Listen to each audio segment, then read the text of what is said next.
હત્યાનો વધુ એક બનાવ વડોદરાના ડભોઈથી સામે આવ્યો છે। ડભોઈ તાલુકાના પુડા ગામની સીમમાં કપાસના ખેતરમાંથી શંકાસ્પદ હાલતમાં એક મૃતદેહ મળી આવ્યો હતો। પુડા ગામના હસમુખભાઈ ભવનભાઈ ચૌહાણ, જેમની ઉંમર વર્ષ 45 હતી, તેમનો ખેતરમાંથી મૃતદેહ મળી આવ્યો છે।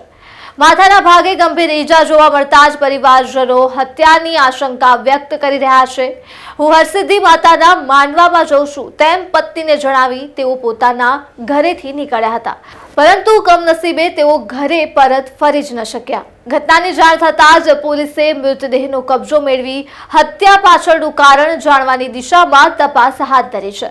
પ્રેમ પ્રકરણ, પૈસાની લેવડ દેવડ કે મિલકત ઝઘડા વગેરે તમામ હાલ તપાસના વિષયો બન્યા છે।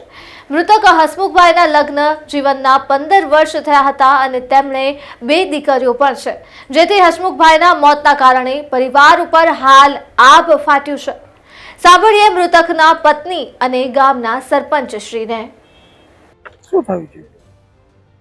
અમારા ગામમાં બનાવ બન્યો હતો મર્ડરનો, કે મને જાણ થઈ એટલે હું પોલીસને જાણ કરી, એટલે પોલીસ તાત્કાલિક આવી જશે। પોલીસની તપાસ ચાલુ છે અને જે કોઈ વ્યક્તિ એમાં સામેલ હશે તેને કડકમાં કડક સજા થવી જોઈએ, એ અમારી માગણી છે। કઈ ના છે ભાઈને કઈ જગ્યા પર થયું? આ કપાસના ખેતરમાં થયું છે, રાત્રે 8:30-9ના ગાળામાં। અને મારું નામ મહેન્દ્રભાઈ મોહનભાઈ બારિયા, હું આ ગામનો સરપંચ છું। અને મને જાણ કરી એટલે હું તાત્કાલિક સ્થળ ઉપર આવી ગયો। સ્થળ ઉપર આવ્યા પછી મેં ભીલાપુર આઉટ પોલીસમાં જાણ કરી દીધી, એટલે તાત્કાલિક પોલીસને આવી ગયા છે।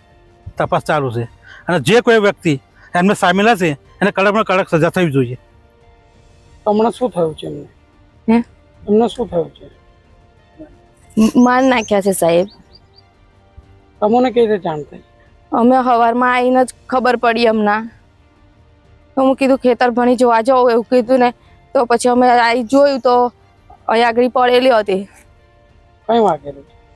માથામાં વાગેલું છે સાહેબ। શું થયું સાહેબ, ઘરેથી માતાના મોડવામાં જમવા ગયા હતા, તો અહીંથી અમને છોકરીઓને મૂકી ગયા અને પછી કે મેં કે પાછો જઉં છું માતાના મોડવામાં, કે પછી સાહેબ કે ફોન ના કરતા, કે તો અમે છોકરીઓ મારી નાની નાની તે ફોન કરે કે પપ્પા આવતા નહીં, તો મોબાઈલ સ્વિચ ઓફ કરી દીધો। પછી એ કે હું આવું છું, કે મને કે તમે ફોન ના કરતા, કે